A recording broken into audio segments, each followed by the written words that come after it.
Assalamu alaikum. Today we are going to start with the current voltage characteristics for ohmic and non-ohmic conductors. So एक note याद रखिएगा जो अक्सर numerical में काम आता है. अब as potential difference and electromotive force are not part of smart course. जैसे कि आपको पता है कि पोटेंशियल डिफरेंस और इलेक्ट्रोमोटिव फोर्स हमने नहीं पढ़ा, और न्यूमेरिकल में अक्सर बार बार यही है कि the potential difference is this, the electromotive force is this. So इसलिए आप याद रख लो. But potential difference may be used as electromotive force. Potential difference और इलेक्ट्रोमोटिव फोर्स डिफरेंट है, लेकिन हम इनको एक जैसे कंसिडर कर सकते हैं. ठीक है. पोटेंशियल डिफरेंस के जो बाकी नाम है, potential difference is sometimes called as electric potential और वोल्टेज. पोटेंशियल डिफरेंस को वोल्टेज भी कहते हैं. ठीक है. क्योंकि इसमें पोटेंशियल डिफरेंस क्यों कहते हैं, इसमें एक प्लस होता है एक माइनस होता है. ठीक है. टर्मिनल, तो इसके बीच इलेक्ट्रॉन्स मूव करते हैं, चार्जेस मूव करते हैं, इसलिए ये है potential difference, the difference in potential. ठीक है. और इलेक्ट्रिक पोटेंशियल क्यों बोलते हैं, क्योंकि ये इलेक्ट्रिक है, ग्रेविटेशनल पोटेंशियल भी है, जो मास से रिलेटेड है, ये चार्ज से रिलेटेड है, तो इसलिए हम इसको इलेक्ट्रिक पोटेंशियल बोलते हैं, और इसको हम आम जिंदगी में वोल्टेज भी बोलते हैं. ठीक है. और potential difference, voltage, electric potential and EMF, इन सब का जो है वो एक ही यूनिट है. तो इसलिए इसी चैप्टर में हम इन सबको एक ही, स्मार्ट कोर्स के हवाले से हम इनको एक ही नाम देंगे न्यूमेरिकल्स में जब हम पढ़ेंगे. ठीक है. तो इसका मतलब क्या है, वोल्टेज, इलेक्ट्रोमोटिव फोर्स आ जाए मीन्स वोल्टेज, पोटेंशियल डिफरेंस आ जाए मीन्स वोल्टेज, इलेक्ट्रिक पोटेंशियल आ जाए तो मीन्स वोल्टेज. अच्छा, अब चलते हैं अपने असल type, the current and voltage characteristics for ohmic and non ohmic conductors. ठीक है. Those conductors that obey Ohm's law are called as ohmic conductors. हमने ओम्स लॉ में पढ़ लिया था कि ऐसे कंडक्टर्स जो ओम्स लॉ को ओबे करते हैं उनको ओमिक कंडक्टर कह सकते हैं हम. ठीक है. और उन कंडक्टर्स के लिए जो करंट और वोल्टेज की निस्बत है वो है डायरेक्ट. ठीक है. डायरेक्ट प्रोपोर्शन में है ये, क्योंकि रेजिस्टेंस कांस्टेंट होता है. ठीक है. अच्छा, इसका मतलब क्या हुआ, if we plot graph between I and V get a straight line for constant resistance, the slope 1 over R will be a straight line. ठीक है. तो हम आगे जाते हैं ग्राफ की तरफ. तो ये तो उससे पहले थोड़ा सा वो है, इन्फॉर्मेशन है, उसके बाद हम जाते हैं ग्राफ की तरफ. When current increases the voltage also increases by an equal amount. ठीक है. अगर आप करंट को बढ़ाएंगे तो आपका जो वोल्टेज है वो भी बढ़ता जाएगा. अच्छा, एग्जाम्पल्स में मेटालिक कंडक्टर्स हैं और कुछ एलाइज हैं. ठीक है. अब ग्राफ की तरफ चलते हैं. Graph for ohmic and ohmic conductors mean allies या कंडक्टर्स जो है ये कुछ हद तक ओम्स लॉ को ओबे करते हैं. ठीक है. अब यहाँ पे अगर हम देखें इस वाले ग्राफ को, ठीक है, दी ओमिक रेजिस्टर, यहाँ पे वोल्टेज को, चलो मैं कहता हूँ कि यहाँ से हमारा 0 स्टार्ट हो रहा है. ठीक है. यहाँ पे 1 ओम है, इसी तरह यहाँ पे इक्वल अमाउंट में 2 ओम है, यहाँ पे 3 ओम है. ठीक है. और इसी तरह मेरे पास जो वोल्ट करंट है वो फॉर एग्जांपल 1 एम्पेयर है, 2 एम्पेयर है, और यहाँ पे 3 एम्पेयर है. तो जैसे जैसे 0 से आनवर्ड में आ रहा हूँ मैं वोल्टेज को बढ़ा रहा हूँ. ठीक है. तो जो मेरा करंट है वो बढ़ता जा रहा है. तो अगर मैं कहूँगा कि जो 1 वोल्ट है मैं लाइन ड्रा करता हूँ, यहाँ पे 1 एम्पेयर है मैं लाइन ड्रा करता हूँ. ठीक है. तो ये जो आएगा, यहाँ मैं एक डॉट ले लेता हूँ. ठीक है. इसी तरह मैं वोल्टेज को बढ़ा लेता हूँ. ठीक है. और वोल्टेज मेरे पास 2 वोल्ट है तो मैं एक लाइन ड्रा करता हूँ यहाँ से. इसी तरह यहाँ से भी, ठीक है, तो मैं एक लाइन ड्रा करता हूँ, तो मेरा यहाँ पे अगेन एक डॉट बनेगा. ठीक है.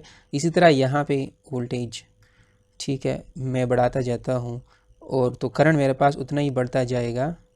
ठीक है. सो जितना आप वोल्टेज बढ़ाते जाओगे उतना करंट बढ़ता जाएगा. तो इसमें आपका जो आपका एक कांस्टेंट स्लोप बनेगा. इसका मतलब क्या है कि जो स्लोप है वो कांस्टेंट है. ठीक है.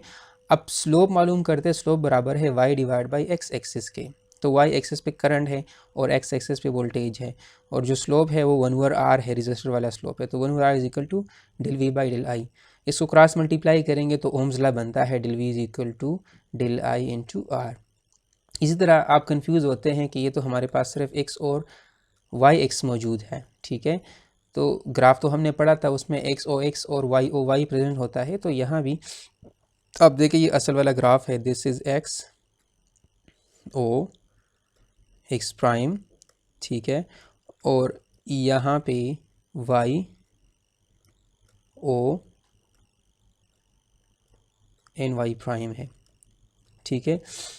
सो ये आपका जो हमने लिया था वो ये वाला पोर्शन लिया था, ठीक है। You can take this portion, अगर आप पोटेंशियल को चेंज करते हो प्लस एंड माइनस टर्मिनल को, तो आपका जो करंट है रिवर्स होता है, उसके लिए नीचे वाला ग्राफ आएगा, ठीक है, लेकिन it will be a straight line. अगर हम नॉन-ओमिक कंडक्टर्स को देखते हैं तो नॉन-ओमिक कंडक्टर्स वो कंडक्टर्स जो ओम्स लॉ को ओबे नहीं करते, ठीक है, they do not obey Ohm's law are called as non-ohmic conductors. इनका जो ग्राफ है आई और वी का, वो क्या आएगा, कर्व लाइन आएगी, ठीक है, या तो ऊपर की तरफ कर्व होगी या नीचे की तरफ कर्व होगी। एग्जांपल में फिलामेंट ऑफ अ बल्ब है कि यहाँ पे आप वोल्टेज को बढ़ाते जाते हो लेकिन करंट की जो वैल्यू है वो स्मॉल लेवल तक बढ़ती जाती है, और थर्मिस्टर में थोड़ी सी वोल्टेज की वैल्यू को बढ़ाते हो तो करंट में बहुत ज़्यादा इजाफा आ जाता है, ठीक है।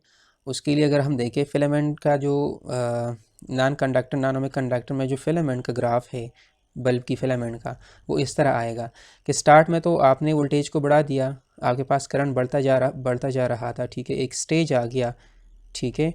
उस स्टेज के बाद जैसे जैसे आप करंट को बढ़ाते जाते हो, ठीक है, यहाँ से हमने यहाँ करंट बढ़ा दिया तो आपका जो वोल्टेज बढ़ा दिया तो जो करंट था आपका इतना चेंज हुआ, तो वोल्टेज में इतना चेंज आया है, ठीक है, दिस मच चेंज, और जो करंट है इसमें कितना चेंज आया, करंट में इतना चेंज है, स्मॉल अमाउंट, तो this small amount is in current और this large amount in voltage. तो वोल्टेज को मैं बढ़ाता जाता हूँ, मेरा जो करंट है वो बहुत स्लोली बढ़ता जाता है, ठीक है। तो ये भी कर्व लाइन नहीं बन रहा, अगर ये कर्व नहीं बन रहा तो ये क्या है, नॉन-ओमिक कंडक्टर है। अगर ये कर्व लाइन बन रहा है यहाँ पे तो ये नॉन-ओमिक कंडक्टर है, स्ट्रेट लाइन बनेगा तो ओमिक कंडक्टर होगा।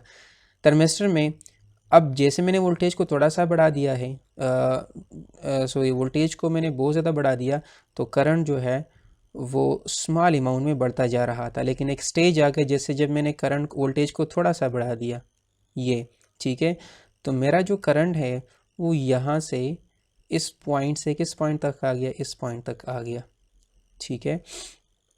तो स्मॉल अमाउंट इन वोल्टेज मेरे पास ले आता है the large amount in current, ठीक है, करंट इतना बढ़ गया, तो इसको भी हम कहते हैं these are called as non-ohmic, ठीक है।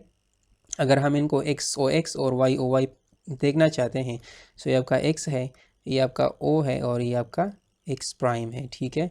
इसी तरह ये आपका वाई और ये ओ है और ये वाई प्राइम है, तो ये फिलामेंट के लिए है, और ये थर्मिस्टर के लिए this is O, this is X, this is X prime, ठीक है, और यहाँ पे वाई है और यहाँ पे वाई प्राइम है।